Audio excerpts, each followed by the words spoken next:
தொகுதி மறுவரை தொடர்பாக தமிழ்நாட்டு மக்கள் மீது எடப்பாடி பழனிசாமிக்கு அக்கறை இல்லை என்று தமிழச்சி தங்கபாண்டியன் குற்றம் சாட்டியுள்ளார்.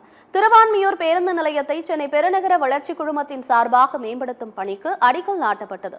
இதில் கலந்து கொண்ட பின்னர் செய்தியாளர்களை சந்தித்த திமுக நாடாளுமன்ற உறுப்பினர் தமிழச்சி தங்கபாண்டியன் வணிக வளாகம் உட்பட 3 பகுதிகளாக பேருந்து நிறுத்தம் கட்டப்பட இருப்பதாக கூறினார். தொடர்ந்து பேசிய அவர், அரசியலுக்காக முதலமைச்சர் மீது எடப்பாடி பழனிசாமி குற்றம் சாட்டுவதாக கூறினார். தமிழ்நாடு மக்கள் மீது உண்மையான அக்கறை இருந்தால் தொகுதி மறுவரை தொடர்பாக நமது மாநிலத்திற்கு எதிரான மத்திய அரசின் நடவடிக்கைக்கு கண்டனம் தெரிவித்திருக்க வேண்டும் என்று தமிழச்சி தங்கபாண்டியன் குறிப்பிட்டார்.